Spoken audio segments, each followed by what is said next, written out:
হাসিনা ওয়াজেদ বৈধ প্রধানমন্ত্রী, এরা অবৈধ। হাসিনা ওয়াজেদ প্রধানমন্ত্রী হিসেবেই ঢাকাতে শাহজালাল এয়ারপোর্টে নামবেন, স্যালুট দিয়ে নিয়ে যেতে হবে। এদিকে মুখ্যমন্ত্রী হয়ে শুভেন্দুর অ্যাকশন শুরু। কপাল খুলে গেল আওয়ামী লীগের। শুভেন্দু অধিকারীর সাথে শেখ হাসিনার সরাসরি ফোনালাপ। দর্শক, পশ্চিমবঙ্গের নবম মুখ্যমন্ত্রী শুভেন্দু অধিকারী শপথ গ্রহণ আজ। এতে উপস্থিত থাকবেন প্রধানমন্ত্রী নরেন্দ্র মোদী, স্বরাষ্ট্রমন্ত্রী অমিত শাহ সহ শেখ হাসিনা ও 21 রাজ্যের মুখ্যমন্ত্রী। এ নিয়ে আরো বিস্তারিত জানাতে কলকাতা। ইতিমধ্যে শপথ গ্রহণ অনুষ্ঠানের সব আয়োজন সম্পন্ন হয়েছে। শপথ গ্রহণ অনুষ্ঠানে যোগ দিতে এরই মধ্যে পৌঁছেছেন বাংলাদেশের সাবেক প্রধানমন্ত্রী শেখ হাসিনা। তিনি সহ অনুষ্ঠানের 7 বিদেশি নেতা যোগ দেবেন। এখন গুঞ্জন চলছে জোটের নেতাদের মন্ত্রণালয় পাওয়া নিয়ে। অভিনন্দন পশ্চিমবঙ্গের নবনির্বাচিত মুখ্যমন্ত্রী জনাব শুভেন্দু অধিকারী। বাংলাদেশের স্বাধীনতার বিপক্ষের যতগুলো শক্তি আছে বাংলাদেশে, তাদের মাথার উপর এক প্রকার আকাশ ভেঙে পড়েছে। হঠাৎ করে আওয়ামী লীগ এত উচ্ছ্বসিত কেন? পশ্চিমবাংলার এই পালাবদল আওয়ামী লীগের রাজনীতিতে কি বড় ধরনের কোনো ভূমিকা পালন করবে? এরই মাঝে শুভেন্দু অধিকারী বিজয়ের পরে শেখ হাসিনার সঙ্গে নাকি তার টেলিফোন আলাপ হয়েছে এবং সেই ফোনটা শেখ হাসিনা নিজেই নাকি শুভেন্দু অধিকারীকে করেছিলেন। বাংলাদেশে যে কোনো মুহূর্তে ভয়ঙ্কর কিছু ঘটতে পারে এবং সেনাবাহিনী প্রধান গত কিছুদিন আগে ক্লিয়ারলি বলেছেন 6 জুনে আমরা সেনাবাহিনীকে ব্যারাকে ফিরে যাব। সো এমন একটা পরিস্থিতি বাংলাদেশে আস্তে আস্তে করে তৈরি হচ্ছে। সো যে কোনো মুহূর্তে যে কোনো কিছু বাংলাদেশে ঘটে যায়। সুপ্রিয় দর্শক, কি চলতেছে এসব ভারতে? পশ্চিমবঙ্গের বিসিবি নেতা শুভেন্দু অধিকারী স্পষ্ট ভাষায় শেখ হাসিনাকে ফিরে আসার এবং প্রধানমন্ত্রিত্ব দেওয়ার স্পষ্ট ভাষায় তাকে আশ্বাস দিয়েছে। সুপ্রিয় দর্শক, কি হতে চলেছে দেশের মধ্যে? তারেক জিয়ার পতন কি হতে যাচ্ছে? তাহলে নির্বাচনে জয়লাভ করে ফেলছে শুভেন্দু অধিকারী। সুপ্রিয় দর্শক, ভিডিওর শুরুতে দেখা শুভেন্দু অধিকারীর পুরো বক্তব্য দেখতে সম্পূর্ণ ভিডিওটি দেখতে হবে আপনাকে। তাহলে চলুন আমরা কথা না বাড়িয়ে সেই সম্পূর্ণ বিস্তারিত ভিডিওর আলোচনাটা দেখে আসি। তার আগে আপনাদের প্রতি আমাদের একটা ছোট্ট রিকোয়েস্ট, যারা আমাদের চ্যানেল এখন নতুন, চ্যানেলটি সাবস্ক্রাইব করে আমাদের সাথেই থাকুন। অবশ্যই সম্পূর্ণ ভিডিওটা দেখে আপনার মূল্যবান মন্তব্য কমেন্টে জানাবেন। অভিনন্দন পশ্চিমবঙ্গের নবনির্বাচিত মুখ্যমন্ত্রী জনাব শুভেন্দু অধিকারী। বাংলাদেশের রাজাকার, জিহাদি, জঙ্গি, বিহারি, পাকি প্রেমী, জামাত, বিএনপি, এনসিপি, ছাত্র শিবির, ছাত্রদল, অর্থাৎ বাংলাদেশের স্বাধীনতার বিপক্ষের যতগুলো শক্তি আছে বাংলাদেশে, রাজনৈতিকভাবে যারা প্রভাব বিস্তার করার চেষ্টা করে, তাদের মাথার উপর এক প্রকার আকাশ ভেঙে পড়েছে। কারণ পশ্চিমবঙ্গে এমন একজন ব্যক্তি চিফ মিনিস্টার নির্বাচিত হয়েছেন যে কিনা 5 আগস্টের পর থেকে রাজাকারদের বিরুদ্ধে, ইউনুস গংয়ের বিরুদ্ধে, সন্ত্রাসী জঙ্গি জামাত বিএনপির বিরুদ্ধে একাধিক সাক্ষাৎকার দিয়েছে, যে কিনা বাংলাদেশের প্রধানমন্ত্রী বঙ্গবন্ধু কন্যা শেখ হাসিনাকে সর্বোচ্চ সম্মান প্রদর্শন করেছেন। বাংলাদেশ আওয়ামী লীগের ফেসবুক পেজ থেকে, অফিসিয়াল যে ফেসবুক পেজ, সেখান থেকে শুভেন্দু অধিকারী এবং বিজেপিকে একটা শুভেচ্ছা জানিয়েছে তারা একটা প্রেসের মাধ্যমে। এটা নিয়ে বিভিন্ন ধরনের বিতর্ক হচ্ছে। সেখানে সাবেক প্রধানমন্ত্রী শেখ হাসিনা উল্লেখ করার কারণে আওয়ামী লীগের একাধিক অনলাইন বিশ্লেষক অনেকে বিভিন্ন ধরনের বিতর্ক করার চেষ্টা করছেন।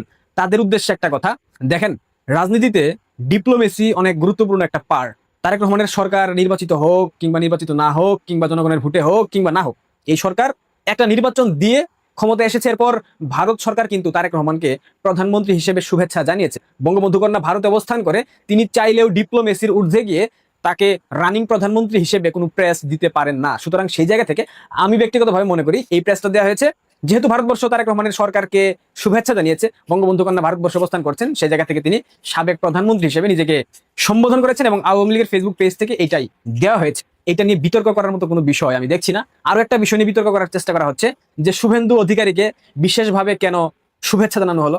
দেখেন, পৃথিবীতে প্রত্যেকটা সম্পর্ক নিয়ন্ত্রিত হয় দেওয়া এবং পাওয়ার মাধ্যমে। অর্থাৎ আপনার সাথে কারো সম্পর্ক নির্ধারণ হয়, আপনি দিবেন, আপনি নিবেন, আপনি দিবেন না, আপনি নিবেন না।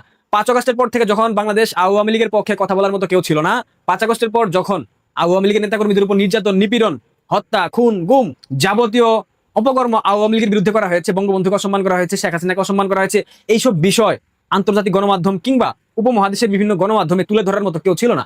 আওয়ামী লীগের নেতাকর্মীরা বিভিন্ন জায়গায় পলাতক, জীবন রক্ষার জন্য বিভিন্ন জায়গায় অবস্থান নিয়েছে। সেই সময় তারা কিন্তু সামাজিক যোগাযোগ মাধ্যম বলেন কিংবা গণমাধ্যম বলেন, কথা বলার সুযোগ পায়নি, কথা বলার সাহসটুকু দেখাতে পারেনি।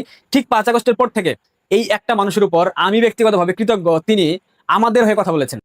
তখন আমাদের যে কথাগুলো বলার প্রয়োজন ছিল, ঠিক সেই কথাগুলা শুভেন্দু অধিকারীর মুখ থেকে আমরা শুনেছি।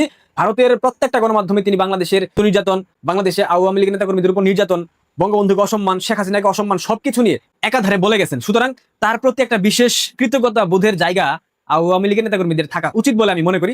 সেই জায়গা থেকে বাংলাদেশ আওয়ামী লীগের অফিসিয়াল ফেসবুক পেজ একটা প্রেস বিজ্ঞপ্তির মধ্য দিয়ে শুভেন্দু অধিকারী এবং বিজেপিকে পশ্চিমবঙ্গের সরকার গঠন করার জন্য শুভেচ্ছা জানিয়েছে। এইটাকে আমি বাজেভাবে দেখছি না, এটা চমৎকার। এবং কেন জানিয়েছে সেটা নিশ্চয়ই আপনারা বুঝে গেছেন। শুভেচ্ছা জানানোর কয়েক ঘন্টার ব্যবধানে শুভেন্দু অধিকারীকে পশ্চিমবঙ্গের মুখ্যমন্ত্রী হিসেবে ঘোষণা দেওয়া হয়েছে। আনুষ্ঠানিক ঘোষণা বাকি আছে, আমি যখন ভিডিওটা বানাচ্ছি এর মধ্যে হয়তো বা ঘোষণা হয়ে গেছে।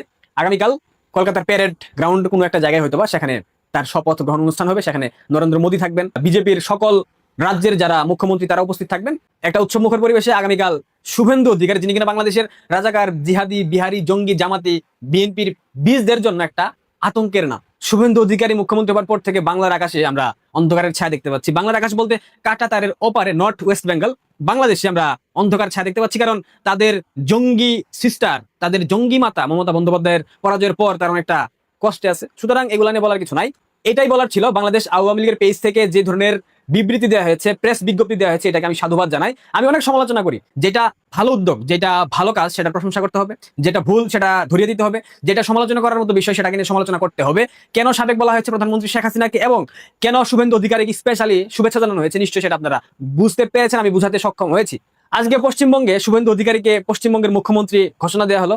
আর আজকেই বাংলাদেশ একটা চমৎকার নাটকীয় ঘটনা ঘটিয়েছে। বাংলাদেশের বর্তমান ক্ষমতাসীন সরকারের স্বরাষ্ট্রমন্ত্রী জনাব শিলং সালাউদ্দিন সাহেব হঠাৎ করে কয়েক ঘন্টার সফরে, অর্থাৎ 24 ঘন্টার জন্য বাংলাদেশ সফর এসেছে পাকিস্তানের স্বরাষ্ট্রমন্ত্রী। কেন এসেছে পাকিস্তানের স্বরাষ্ট্রমন্ত্রী বাংলাদেশ সফরে কেন আসবে? এখানে ব্যাখ্যা দেওয়া হচ্ছে বর্তমান সরকারের পক্ষ থেকে, মাদক পাচার রোধে লুক দেখানো একটা সমঝোতা স্মারক, এই স্মারকে স্বাক্ষর করেছে দুই স্বরাষ্ট্রমন্ত্রী, অর্থাৎ পাকিস্তানের স্বরাষ্ট্রমন্ত্রী এবং বাংলাদেশের স্বরাষ্ট্রমন্ত্রী। এখন আমার একটা প্রশ্ন, মাদক পাচার রোধ কিভাবে ঠেকাবে? বাংলাদেশের সাথে কি পাকিস্তানের সীমান্ত আছে? বাংলাদেশ এবং পাকিস্তানের মধ্যে কি মাদক পাচার স্থলপথে হয়? জলপথে হবার একটা সম্ভাবনা আছে, থাকে কিংবা হয়, সেটা অনেক সুদূর প্রসারী। তাহলে সেক্ষেত্রে স্থলপথে মাদক পাচার রোধে সমঝোতা স্মারকে স্বাক্ষর করতেছে দুই দেশের স্বরাষ্ট্রমন্ত্রী, এটা কি নাটক না? আমি যতটুকু জানি ডিপ্লোমেসি যেটা বলে, রাষ্ট্রের বিভিন্ন অর্গান যেটা বলে, দুটো দেশের মাদক পাচার রোধে যে সমঝোতা স্মারকে স্বাক্ষর করা হয় সেটা সেই দুই দেশের মধ্যকার যদি স্থল সীমান্ত থাকে, বাংলাদেশের সাথে পাকিস্তানের কোনো স্থল সীমান্ত নাই, সেক্ষেত্রে এই যে নাটক মাদক পাচার রোধে সমঝোতা স্মারকে স্বাক্ষর করা, এগুলা নাটক মঞ্চায়ন করে আমাদেরকে ভূগোল বুঝাতে পারবেন জনাব সালাউদ্দিন সাহেব, পরাধীনমন্ত্রী তারেক রহমান সাহেব? আর কত নাটক করবেন?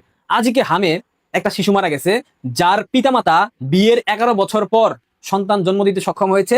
সেই শিশু হামের টিকার অভাবে মৃত্যুবরণ করেছে। সেই পিতা এবং মাতা, তাদের মনের অবস্থা আপনারা কল্পনা করতে পারেন।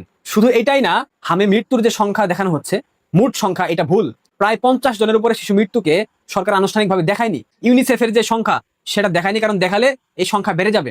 ইউনুস গংকে বাঁচানোর জন্য জনাব তারেক রহমানের সরকার সর্বোচ্চ পরিকল্পনা চালাচ্ছে এবং সেই পরিকল্পনা মোতাবেক তারা এগিয়ে যাচ্ছে। কি বেহায়া রাষ্ট্রপ্রধান, কি বেহায়া তার রাষ্ট্রের অর্গান! মাঝে মধ্যে অবাক হয়ে আপনারা কাকে ক্ষমতায় বসালেন বলেন তো? যাই হোক, বাংলাদেশে টিটিপির যে সন্ত্রাসীরা ঘাঁটি গেড়েছে, যে টিটিপির সন্ত্রাসীদের ব্যাপারে বিভিন্ন গণমাধ্যমে গত কয়েকদিন পূর্বে সংবাদ হয়েছে, বাংলাদেশের বিভিন্ন বাহিনী, সশস্ত্র বাহিনী, পুলিশ, সেনাবাহিনী, র্যাব, বিজিবি, বিমান